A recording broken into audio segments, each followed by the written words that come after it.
Okay, well, welcome everyone to the 2024 annual business meeting of Vizo Financial Corporate Credit Union.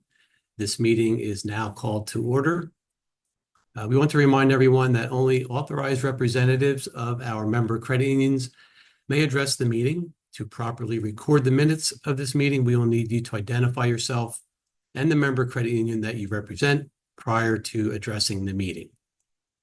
We will not be taking motions or seconds for actions, but rather we will only request opposition to any actions being addressed. If there are no exceptions, we will accept the motion as carried. To address the meeting with a comment or opposition to any actions, select the raised hand icon and your line will be unmuted. If at any time you are having problems with the transmission or communication, please use the chat feature in this Zoom application, or you may email marketing@vfccu.org. I would like to introduce the current board of directors. I am Jeff Chilius, board vice chair, Riverfront Federal Credit Union.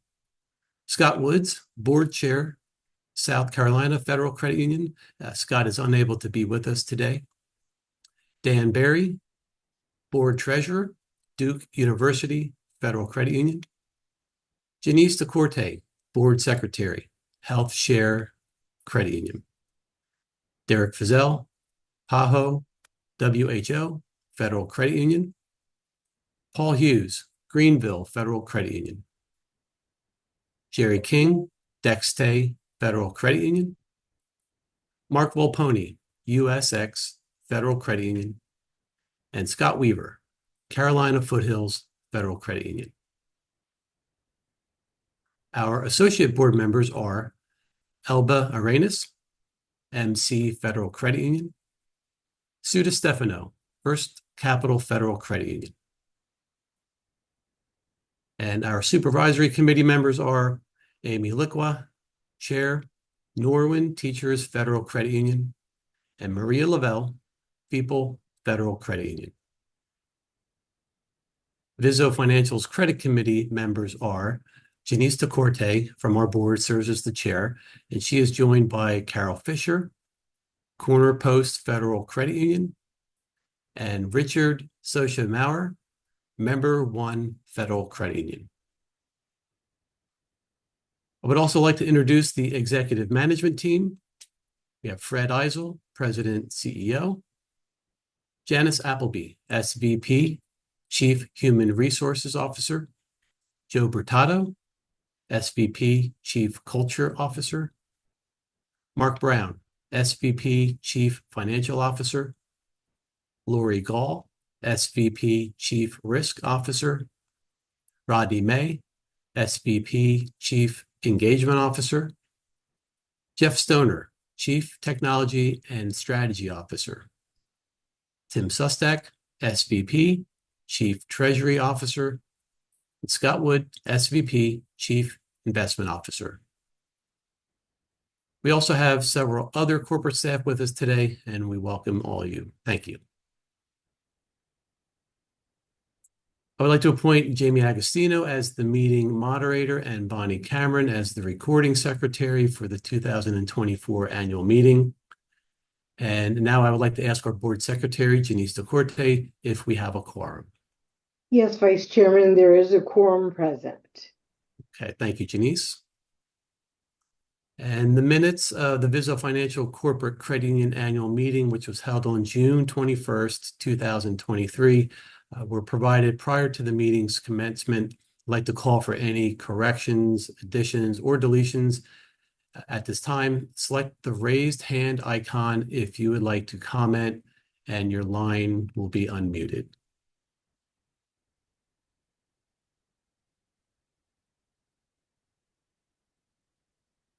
Hearing none, are there any objections to approving the minutes of the June 21st, 2023 annual meeting of Vizo Financial Corporate Credit Union?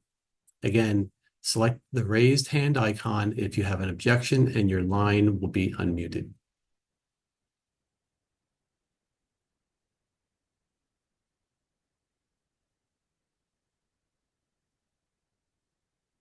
Hearing none, great. The motion carries, and we will move on to the officers' report.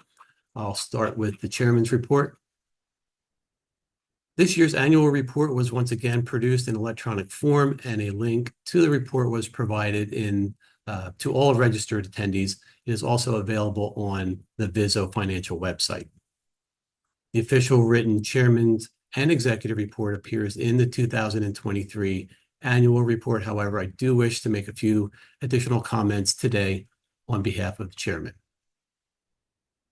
So I can't speak for everyone, but in all my years as part of the credit union movement, I can honestly say that the future that I once expected is different than the present that exists today. I could have never anticipated that credit unions would be merging and consolidating at such a rapid pace, or that a global pandemic would have started a cycle of inflation and interest rate uncertainty that we are still grappling with 4 years later. I may have been even hesitant to say that we'd see such a swift evolution of payments from checks and credit cards to digital wallets and instant payments, but nevertheless, we are here today.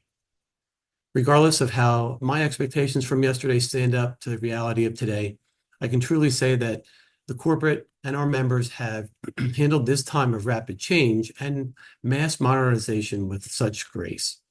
And it is because we have set our minds to do one thing, and that is use the momentum that we've built from facing those challenges and the roadblocks to move our institutions forward in a positive direction. In 2023, the momentum was evident in many ways, starting with winning our first Gallup Exceptional Workplace Award. Vizo Financial was one of only a handful of organizations worldwide to receive this title, and we did so thanks to our commitment to our people, the staff and the teams who serve our credit unions each and every day. And little did we know that when it would be our first of 2 Gallup Exceptional Workplace Awards, as we once again received the honor in 2024. And talk about a momentous feat. And speaking of, we also made tremendous efforts to reward our member credit unions in 2023 through the release of our Member Incentive Credit Program, or MIC, as well as a $4 million give back, specifically to our capital members at the end of the year. And it was our way of sharing the spoils with those who have stood by us and helped to motivate our corporate to keep moving forward. Other incredible achievements in 2023 included the creation of our financial empowerment grants, to which we dedicated $1 million over a 5-year period. We have already been able to distribute some of those funds to credit union foundations to aid in the development of financial literacy programs for the credit unions that they serve. The ultimate goal is to provide financial literacy in a way that is obtainable to as many credit union members as possible. Another achievement was the official launch of the FedNow service. Vizo Financial was an early adopter of instant payments, and we are thrilled to act as a correspondent for receipt and settlement services from day one, following the FedNow service's official release in July of 23. Another item of note is the movement of our migration to the TransCapture image capture system. While we're still early in the process of this conversion, we look forward to implementing the rest of our members on this intuitive online solution that also allows us to collaborate with other corporates in a truly cooperative fashion. Another item is the contributions that we made to various community initiatives and relief efforts. We were proud to donate much needed funds for tragedies like the wildfires in Maui and the earthquakes in Turkey. In addition, we celebrated the 10-year anniversary of our legendary hot dog eating contest, and it was indeed a decade of dogs celebration in name of Children's Miracle Network Hospitals, our movement's charity of choice. As you can see, our willingness and desire to push through obstacles has allowed us to build resilience and drive our movement toward a very bright future. We proved without a doubt in 2023 that our dedication to the credit union movement's cooperative principles and the partnership that we build with our members is all the fuel that we need to successfully propel our organization forward. And as always, we thank you, our members, for your continued support for the corporate and being a driving force in our mission of people helping people. This concludes the report. And the reports of the Treasurer, Credit Committee, and Supervisory Committee were printed in the annual report. And unless there are any questions on those reports, we will accept those as presented and continue. I will now call on Fred Eisel to present the executive report. Fred? Thank you, Jeff, and good morning, everyone, and welcome to Vizo Financial's 2024 annual meeting. Appreciate the highlights, Jeff. In your report, I'll go into a little more detail on some of the items that were discussed. First, I want to just give an update financially where we stand, obviously where we're at the end of 2023, but give you a quick update where we're at through May of 2024. As you can see here, our asset trends have increased dramatically. No surprise, during the pandemic in 2020, assets increased dramatically. What I'm not showing you here is the excess balance account, or EBA, the additional balances we had, the assets we had back in that time period. Taking the EBA out of it, you can see assets have stayed fairly consistent and up a little bit here in 2024 due to the tightness and liquidity that we had in the last couple of years. Obviously, a lot of our members have gotten a lot of that liquidity back and are staying fairly liquid and keeping assets in cash here at the corporate. So you can see assets are a little increased here in 2024 versus where we've been. But generally speaking, assets are fairly consistent since 2020.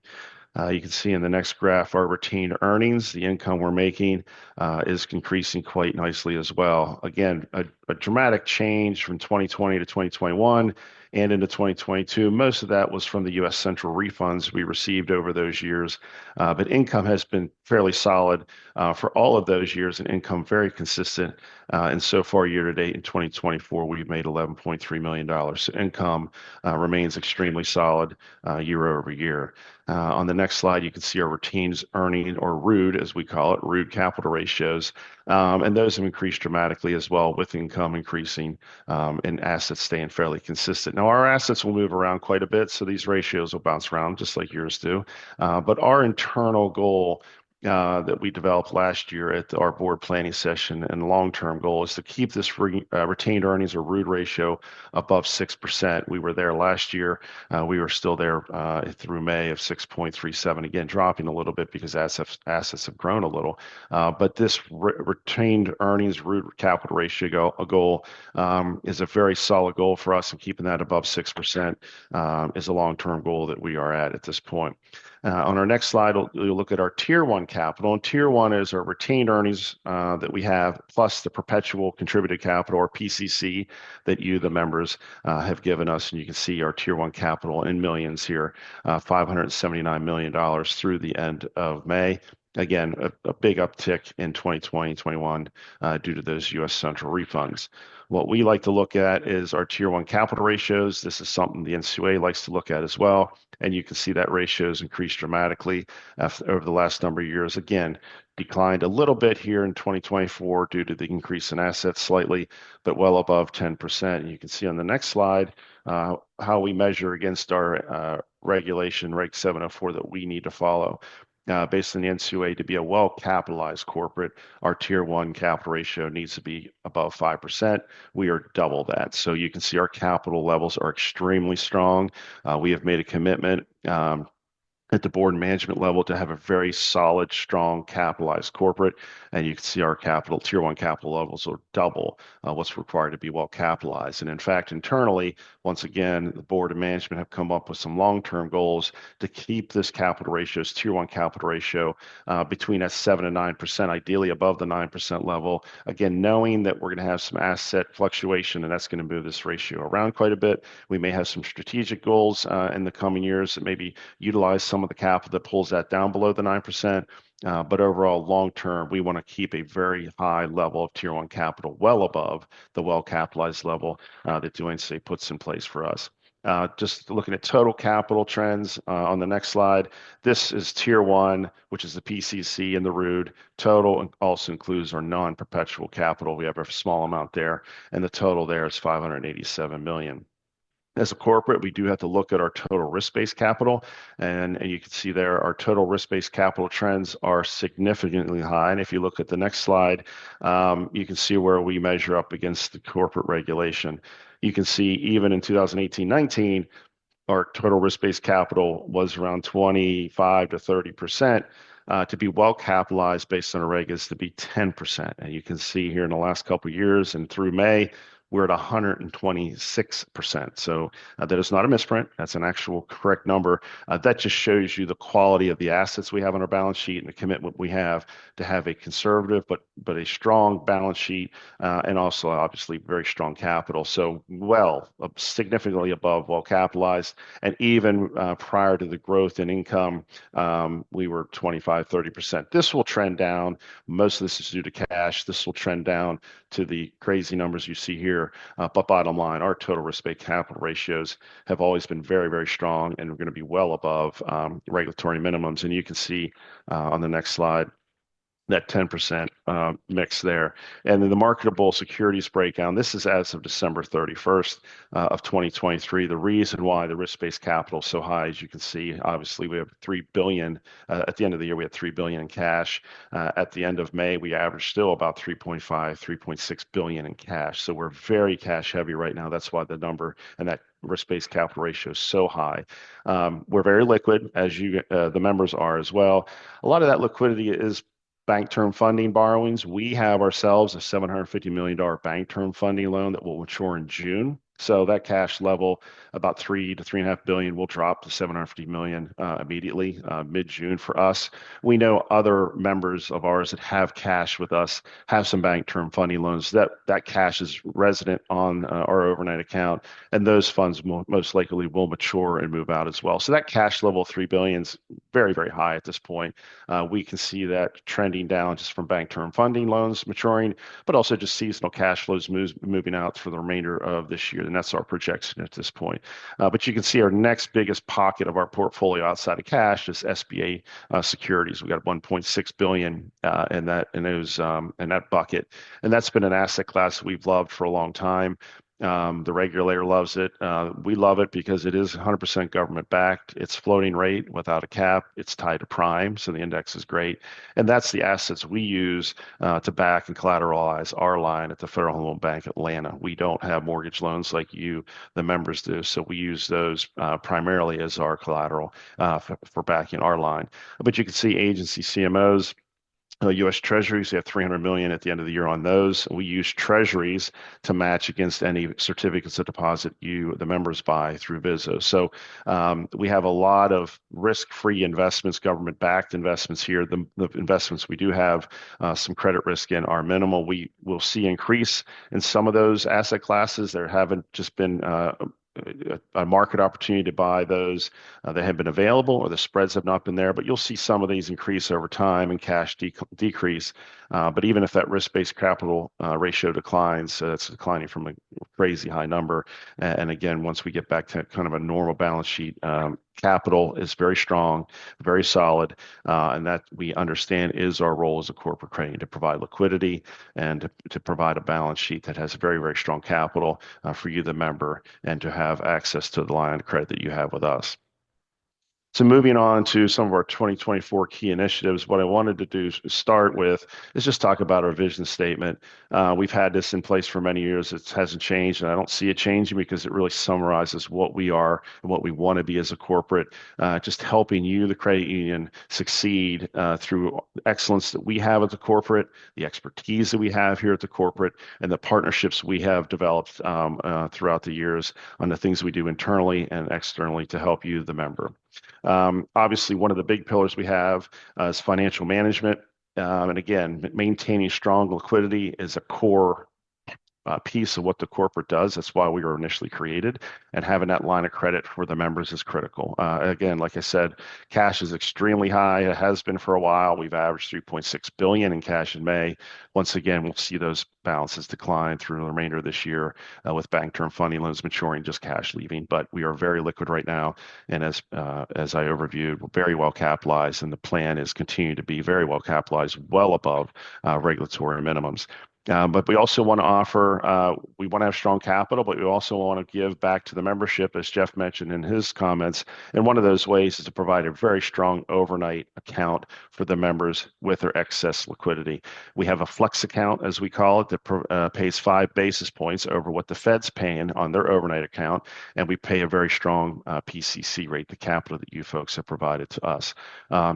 If you look at other corporates throughout the country, every corporate tiers their overnight account rates.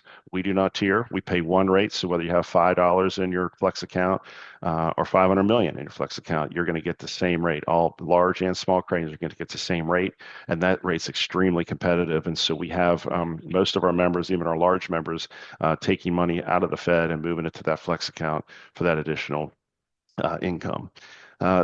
The next thing we're focused on, as Jeff mentioned, is FedNow and instant payments. That is obviously the high topic at this point. We are very well positioned and ready to help our members. We have 2 cranes that are actually live in the FedNow system, 2 onboarding and 4 in the process of onboarding. So it's a slow crawl there, but we are ready. The Aptus platform that we utilize internally is certified for both send and receipt. The challenge with the FedNow system or the FedNow program is not what we're doing or Aptus program. It's the core, the member credit union's core. Some cores are ready to move on, and if the credit union's ready strategically to move into FedNow and their core's ready, they're moving forward. The challenge is the credit unions that are using a core that the core has decided strategically that's not priority, and they may not ready yet for FedNow. That's kind of the slow crawl that we're at. So as a corporate, we're very much ready to go, and once your core is ready and you're ready, we're very much ready to help you, the credit union, get set up for FedNow. We think that's going to be the future. As Jeff mentioned as well, deposit capture solution. We are converting that solution from an internal platform we've had for many, many years to TransCapture. TransCapture is a QSO owned by 4 of the largest corporates in the country, and us, Vizo Financial, being one of them. That solution is web-based solution. It's a much more enhanced solution. We have begun conversions at the end of last year in 2023. That conversion process has been very, very slow, slower than we anticipated and what our goals were for 2024. So those that are converting the deposit capture platform to TransCapture, expect to see more correspondence from us, from your corporate account manager, from our marketing team, some announcements that we make. We need to ramp that up. So you're going to see more of a concerted effort coming from Vizo Financial, communicating, setting up some conversion timelines and dates. We need to ramp that up and get that moving along quicker than we have so far this year. The biggest piece and a big pillar that we have as a strategic plan is our educational piece. As part of that vision statement, we have a ton of professional expertise, a lot of experts here internally, and that could be in ALM, investments, and risk, and payments. There's everything that we do and that we focus on the financial and the payment and risk side. We have a ton of experts that provide our members education, guidance, consulting, and education is a big piece we feel is a vital strategic resource that we want to have going forward. We've had and want to have this going forward. And you'll see this in a variety of platforms: webinars, podcasts, articles, blogs, of course, in-person conferences, workshop, in-person meetings, one-on-one. Most of these are free of charge for our members. So you'll see a lot of education coming from us. If you just go to our website, it's a whole list of things that we offer in a variety of avenues. We do have 2 large conferences that are in person that we hold. One is our risk management conference that we hold every spring in Hershey, Pennsylvania. Typically it's towards the end of April, and our financial conference, which we hold in September every year in Asheville, North Carolina. These are our 2 main core conferences that are in person, multi-day. And all the education we provide that I just mentioned, the webinars, podcasts, articles, for the most part are our internal experts and provide a ton of great education. The risk management conference and financial conference are typically agendas that have folks from the outside. We want to bring a different viewpoint and a different thought process to our attendees. And sometimes we do have internal expertise presenting, but typically it's outside experts. But these are top tier agendas. great formats to learn and get some CPE credits, get some education, a great way to interact with Vizo staff. We have a lot of attendees from the staff attending those conferences, those that are specialized in the risk side or the financial side. But it's a great way for you, the member, to integrate and engage with other colleagues and that you may not otherwise see at your league or association meetings. The biggest thing is we have CPE credits attached to a lot of these things. So if you attended every one of our educational offerings last year in 2023, you would have gotten or received 87 CPE credits. Those are what is available. So for you CPAs out there that need 40 CPEs and you're kind of jamming up towards the end of the year trying to get the last few, we have plenty of education out there that's available in a variety of avenues to get you those CPE credits and not just checking the box. This is quality education provided by our experts, and that's something you'll continue to see coming from us. The other thing you'll see is more of a chance and an opportunity to give back to you, the member. We are in a unique position for the first time in our history of a corporate that we're not trying to build capital. As I highlighted earlier, we're in a capital position now that we've never been, and we're not trying to build more capital and trying to get past regulatory benchmarks or internal benchmarks. We are there now. So now's the time to continue to maintain and build capital, but also manage it in a way to where we're at above our long-term goals that I've highlighted earlier, but also give back to the member in a variety of ways. And one of those ways, as Jeff mentioned earlier, is the member incentive credit. We have 8 core services we see as part of the corporate. That's ACH, that's wires, safekeeping, some other things that's core to the corporate. The more you, the member, use us, and remember, you own us, the more you use those services from us, the more potentially we could give back to you in your annual billings. Last year, we gave back 50% of your annual billings if you use those services. So the more you use, the more you can give back. The give back's based on our financial performance throughout the year. And so for this year, as I mentioned earlier, retained earnings and net income have been extremely strong so far through May. So our plan is to review that towards the end of the year, determine what type of give back we'll give to the member. But about almost $3 million we gave back to the member last year in billing. So we encourage you to look at your services, sign up for those services. The more you use, you're going to have a quality service backed by quality people and professional expertise here at the corporate. And if you're using that, the give back could give you a service that's pretty much essentially half off. We paid 10% of PCC dividend last year. We're going to try to do that again this year and give kind of a bonus dividend out. And as I said earlier, our flex account rate's 5 basis points. We're paying that ongoing. That's not a special rate. That's where we're at today. And encourage you, if you have any money at the Fed, that rate's pretty strong, and that just provides more balances for us to support liquidity. The other give back we've done is working with our leagues and associations and providing a financial literacy. We committed $1 million over 5 years, and that's $50,000 per state foundation affiliated with a league or an association in our general footprint. They've been very well received, as you can imagine, and those funds have been utilized very effectively. So that's been great to work with our leagues and associations and foundations. It's been a great interaction there. We've talked to you, the member, and the member have said, great, that's great that you're giving back to us quite a bit, but don't forget about the corporate. We want a strong, viable corporate in the future. And so invest back into the corporate if you want and if you can. Develop more expertise and develop more capacity with your staffing. Develop a corporate that's stronger for the future. So we are doing that. We are doing some internal projects this year in 2024 is one of our 2 of our big initiatives. One is moving our data center into the cloud. That was a big budget item this year, a big commitment. We're well on track at that mid-year to finish that project as expected by year end. And we're also rewriting our Zephyr platform, the platform many of you see as you come into to the corporate electronically. We're doing a rewrite there to kind of clean that up and make it a little more user-friendly. So we're doing some upgrading internally, but we're also have the ability to help you, the member, if you have a QSO that you're working with that needs to look to expand or wants to expand, a QSO that you may want to start. We own a number of QSOs. We look and want to own more if it makes sense strategically for us. For the longest time, the way the regulation's built, if we invest $1 million in a QSO, our regulation says we've got to deduct that $1 million from our capital immediately. And for many years when we didn't have a whole lot of capital and trying to build it, wasn't really a great opportunity for us to do that. As you've noticed in the start of my presentation, our capital position position is extremely strong. So we are at the point now where if there are opportunities for CUSOs to invest, to own, we have the ability to do that. So we're going to strategically look at that going forward to just make a stronger corporate and enhance those partnerships that we talked about in our vision statement. We will look at that in the future. So it's a very good place that we're at here today. The last thing in 2024, big initiative, obviously, is a transition to me into the CEO position from David Bramer, a longtime president and CEO. That transition happened effectively in January. I just want to thank the board, our board of directors, for their patience and mentoringship through this transition that really began last year to today. And I just want to thank the membership for all your kind words and encouragement from the day I started, even today when I see folks in person. It's just great to see people and all the kind words. So thank you very much for that.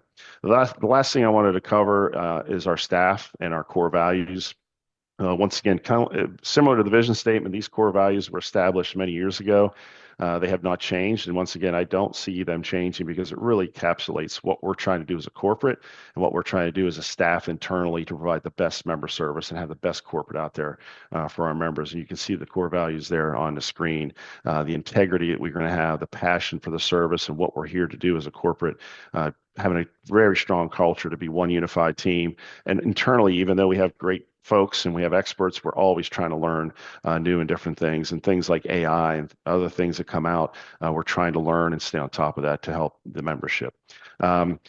And it's a people. If you look at the next slide and the things we're focused on our people, my vision is and my goal is the better our people here are at the corporate, and this is a corporate you own. So this is basically your back office. If we have strong professional expertise here at the corporate that fit those core values and have that passion for service, that's just going to mean great member service back to you, quality of product, quality of education. That all will be seen by you, the membership. We will be authentic. We will be open. We'll be very transparent. Nothing to hide here. Very open to talk to you and your board at any time about the corporate. But the care starts with our employees. And you see that in our member surveys. In the last couple of years, our member survey levels have been the highest they've ever been. In 2023, it was the highest ever. So once again, we see that in the member surveys.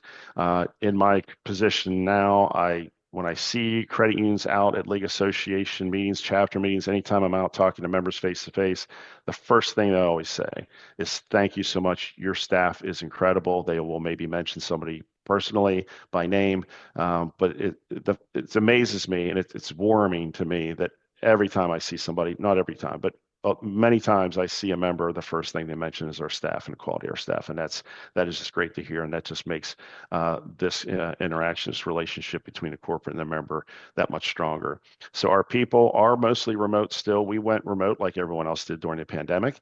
But as a corporate, it's a little unique for us. We don't obviously have teller windows and we don't have person-to-person interaction. We're more of a business wholesale company. We have stayed remote and it's been very effective for us.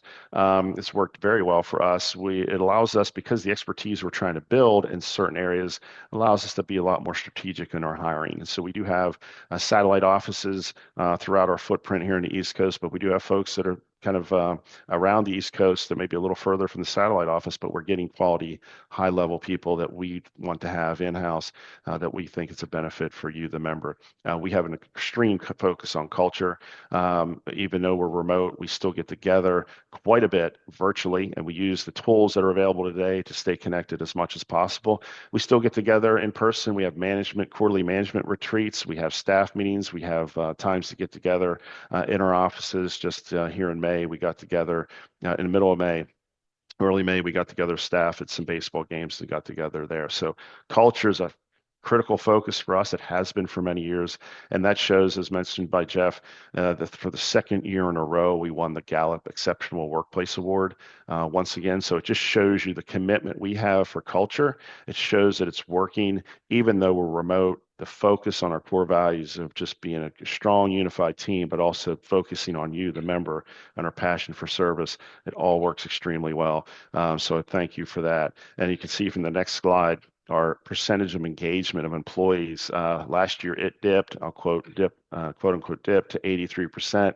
but it's been the mid to high 80s in the last number of years. The average winner of the Gallup Exceptional Award is 70%. We're at 83.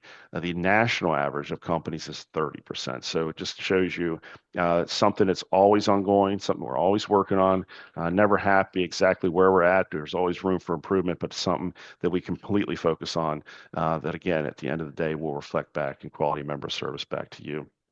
And to close, again, the staff that is here at the corporates, the staff, you own us, that's your staff, your back office.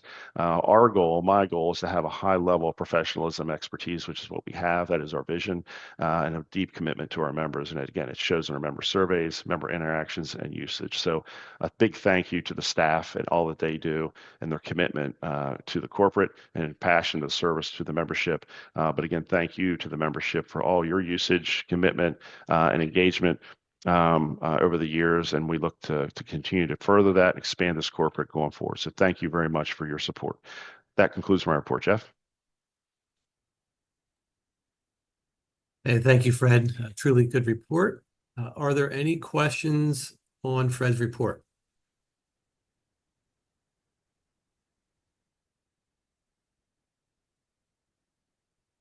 Okay, hearing none, we will move on to old business. And at this time, I'd like to ask if there is any old business to be presented.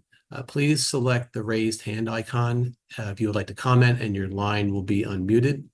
And again, please identify yourself by name and the credit union you represent when addressing the meeting.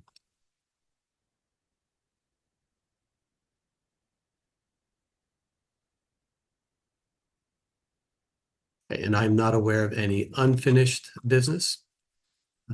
So hearing none, we will move on to new business. Are there any new business items to be presented? And if so, please again, identify yourself by name and the credit union you represent.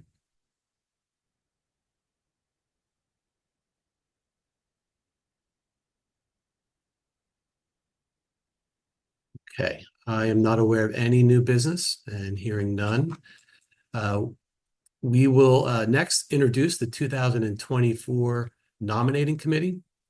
Derek Vizo from the Vizo Financial Board, he serves as chair, and he is joined by Brian Hedgepath, Bronco Federal Credit Union, and Amy Scrignoli, Belco Community Credit Union. Derek, will you please provide us with the report of the nominating committee? Of course. Thank you, Jeff. The nominating committee met in accordance with our bylaws, and the following candidates for the 2024 election were selected. Dan Barry of Duke University Federal Credit Union in Durham, North Carolina. Jerry King of Dexday Federal Credit Union in Wilmington, Delaware. And Paul Hughes of Greenville Federal Credit Union in Greenville, South Carolina. 3 nominations were approved for 3 open board seats. No nominations by petition were received. Thank you, Jeff. Okay, thank you, Derek. And according to our bylaws, the election of directors is by plurality vote, except when there is only one nominee for a vacant position. And as is the case this year, with 3 candidates for 3 open positions, no board election was held. Therefore, are there any objections to approving the slate of candidates as presented? And again, if so, please raise your hand and your line will be unmuted.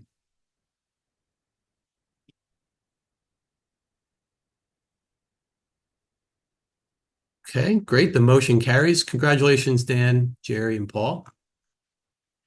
And our thanks to the nominating committee, your work in the 2024 nominating process.